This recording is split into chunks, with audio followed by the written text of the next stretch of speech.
বিরতির আগে আপনাদেরকে আবহাওয়ার খবর তুলে ধরেছিলাম আপনাদের সামনে, আর এবার আপনাদের মন ভালো করে দেবো। বর্ষায় যে জিনিসটা পেলে মানুষ সব থেকে বেশি খুশি হয় তা হলো ইলিশ মাছ। এই ইলিশ মাছ কিন্তু এই মুহূর্তে মরশুমের শুরুতেই বেশ উঠেছে বঙ্গোপসাগরে, এবং যা দেখার পর কিন্তু যারা মৎস্যজীবী তারা ভীষণ খুশি। এবং সঙ্গে বাজারে ইলিশ এবার কম দামেই পাওয়া যাবে, মধ্যবিত্তের নাগালের মধ্যেই থাকবে, এমনটাই মনে করছেন পাইকারি ব্যবসায়ীরা। এবং যা শোনার পর কিন্তু নিশ্চয়ই আপনিও বেশ খুশি হবেন। সংশ্লিষ্ট যারা ব্যক্তি এই সঙ্গে জড়িত রয়েছে, পাইকারি ব্যবসায়ী, মৎস্যজীবীরা, তারা কি বলছেন শুনে নিন। শুরু হয়েছে ইলিশ কি আসছে? হ্যাঁ, এই সবে 3 দিন হলো ফিশিং শুরু হয়েছে। আজকে থেকে মোটামুটি ইলিশটা দেখা দিয়েছে, বেশ ভালো সাইজ দেখা দিয়েছে। এই বছর প্রথমেই এত সুন্দর সাইজ, 700, 800, 1 কিলো, 200, 300 এরকম সাইজ হচ্ছে। 500-600 আছে, কিন্তু বিগ সাইজটা বেশি, পরিমাণটা কম। পরিমাণটা হয়তো 10 মণ, 8 মণ, 12 মণ পর্যায়ে আছে তার সাথে। তো স্টার্টিংটা এরকমই হয় আমাদের। তো আশা করি এবছর বৃষ্টিটা হলে 10-12 দিনের মধ্যে ইলিশটা প্রচুর পরিমাণে দেখা দেবে। মানে কিরকম সাইজের মাছ কিরকম বিক্রি হচ্ছে এখন? এখন তো একটু গরমে তো একটু ঢিলে ঢিলে মাছ, তো ওই আছে বিক্রি হলো 1400, 1200 সাইজ অনুযায়ী। 1 কিলোর উপরে 1400-1500 হচ্ছে। আর 700-800 কিলো 800, 850 এরকম বিক্রি হচ্ছে। প্রথম স্টার্টিং একটু দাম বেশি হবে, একটু চালানি আরম্ভ হয়ে গেলে মাছের দামটা কমে যাবে। এবারে কি ইলিশ উঠবে বলে মনে করছেন? অবশ্যই অবশ্যই, আমাদের তো সবসময় আশা বাগানরা আমাদের ইলিশ ঢেলে দেবে, ওই ভরসায় তো আমরা আছি। কি পরিমাণে ইলিশ এসছে এখনো পর্যন্ত? আজকে আগের দিনে ইলিশ এসেছিল অল্প অল্প, 2 ক্যারেট 4 ক্যারেট 5 ক্যারেট করে, কিন্তু আজকে পরিমাণটা একটু বেশি আছে। সবাই 15 মণ 20 মণ করে ইলিশটা পেয়েছে, সবাই 15 মণ 20 মণ করে পেয়েছে। 1 kilo size, 700 size, 600 size, 500 size মোটামুটি পেয়েছে, 15-20 মণ করে পেয়েছে। কত টন এসছে এখনো পর্যন্ত? আজকে বাজারে এসছে 3-4 টন তো হবেই। সবাই স্টার্টিং তো, সব টলা নামেনি, যারা নেমেছে ভালো হয়েছে, খারাপ না। তো আশা করি এবছর সর্বসাধারণকে কম দামে ইলিশ খাওয়াতে পারবো, কেন এবছরের আমাদের মাছের পরিমাণটাও ভালো হবে, এরকমই সবার মধ্যে আলোচনা আমাদের, এবং পত্রিকা তো সেরকমই লেখা আছে। এটা কি এই 2 মাস মাছ ধরা বন্ধ থাকার কারণে কি? অবশ্যই অবশ্যই, 2 মাস বন্ধ জায়গায় 3 মাস হলে আরো ভালো হতো। এই 2 মাস বন্ধ হওয়ার জন্যই মাছের সাইজটা ভালো হচ্ছে। ডিম পাড়ার সময় বন্ধ, 2 মাসের জায়গায় 3 মাস হয়, চৈত্র, বৈশাখ, জ্যৈষ্ঠ, তাহলে মনে হয় আরো ভালো হতো আমাদের করতে। আপনার নাম আছে? আমি জগন্নাথ সরকার, নগন্ধবাজার মৎস্য আড়তদার সমিতির সম্পাদক। কিরকম বিক্রি হচ্ছে এখন? মোটামুটি ওই 800 ওজনের মাছ 1000 টাকা যাচ্ছে। 1 কিলো 100 ওজনের মাছ ওই 1400-1450 গ্রাম যাচ্ছে। ইলিশ এবারে সাইজের ইলিশ আসছে না? হ্যাঁ, গত বছর যে ছোটো ছোটো ইলিশ এসেছিল, এবারে মোটামুটি সাইজে আছে। ছোটো ইলিশটা খুবই কম। এই তো ফিশিং শুরু হলো, তাতেই কতটা মোটামুটি ভালোই ইলিশ এসছে? এখন প্রথম শুরুতে খুব একটা আসেন, তবে আশা করা যাচ্ছে বেশি আসে। সাইজ ভালো আছে? সাইজ মোটামুটি। দাম কেমন হচ্ছে সাইজ অনুযায়ী? সাইজ অনুযায়ী দাম একটু আছে, কিন্তু তবু মাছটা বেশ ফ্রেশ মাছ আছে। 1 কেজি ওজনের মাছের কি দাম আছে? 1 কিলো ওজনের মাছ ওই 1300-1400 টাকা পড়ে যাচ্ছে। কি নাম আপনার? আমার নাম মিন্টু, অষ্টদিদি সব ভালো মাছ পাওয়া যায়।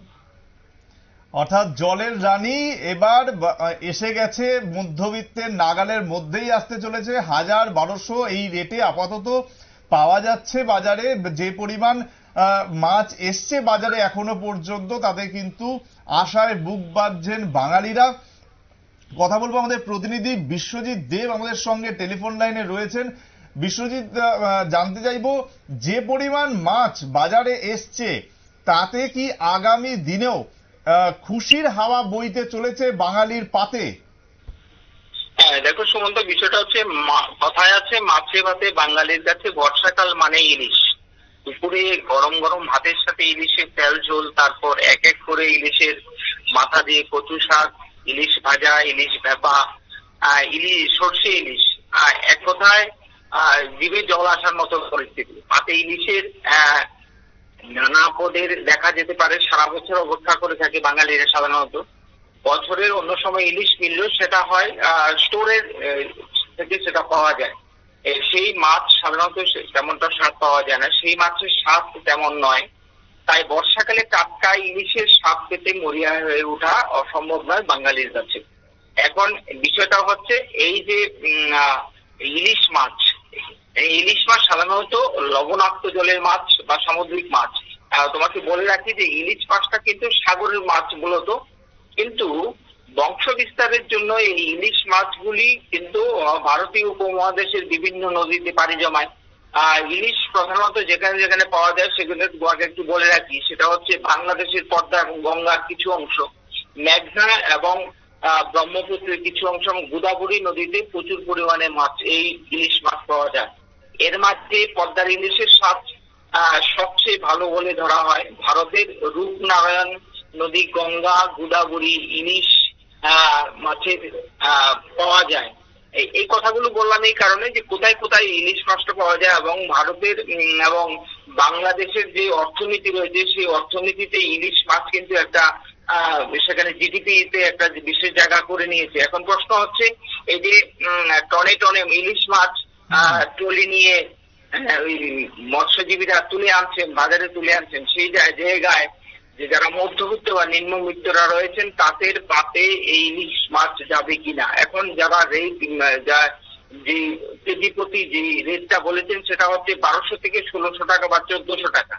এই অবস্থায় দাঁড়িয়ে তোমাকে একটা জিনিস বলে রাখি, সেটা হচ্ছে যদি স্টোরে বেশি পরিমাণ ইলিশ মাছ স্টোর করে রাখে সেই অর্থে কিন্তু চাহিদার সঙ্গে যে যোগাযোগ, সেই চাহিদার সঙ্গে যে যোগাযোগ সেটা কিন্তু কমে যাবে, ফলে কিন্তু ইলিশ মাছের পরিমাণটাও সেখানে কম হবে। ফলে সেখানে কিন্তু মধ্যবিত্ত থেকে শুরু করে নিম্নবিত্ত যারা রয়েছেন তাদের পাতে কিন্তু ইলিশ দেখা কিন্তু পাওয়াটা অনেকটাই কষ্টসাধ্য হবে।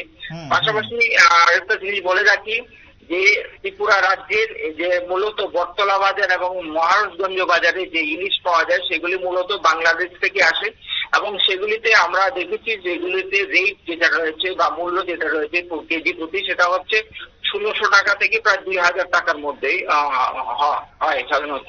এই অবস্থায় দেখা যাচ্ছে যে ত্রিপুরা রাজ্যের বর্তমান পরিস্থিতিতে বাজারগুলিতে আলু, পেঁয়াজ থেকে শুরু করে বিভিন্ন ধরনের শাকসবজি যেগুলি রয়েছে সেগুলির দাম কিন্তু অনেকটাই বৃদ্ধি পেয়েছে। সেখানে আলু 40 টাকা ধরে বিক্রি হচ্ছে। সুতরাং এই জায়গায় দাঁড়িয়ে গৃহস্থ যারা ইলিশ মাছের আশা নিয়ে বাজারে যাবেন তাদের কিন্তু সবটা দিকে বিবেচনা করতে হবে। তুরন্ত একেবারে বিশ্বজিৎ, তুমি যেরকম ভাবে একেবারে শুরু করলে, যেভাবে ইলিশের পদগুলো তুমি নাম মেনশন করলে, তাতে তো আমার মুখেও জল এসছে, এবং আশা করব যে পরিমাণ ইলিশ বাজারে এসছে এবং যে দামে আপাতত ইলিশটা পাওয়া যাচ্ছে তাতে আগামী দিনে বাঙালি যে চেটে পুটে ইলিশ খাবে তা নিয়ে কোনো সন্দেহ নেই। আপাতত তোমাকে অনেক ধন্যবাদ। বিশ্বজিৎ দেব আমাদের প্রতিনিধি আমাদের সঙ্গে টেলিফোন লাইনে ছিলেন।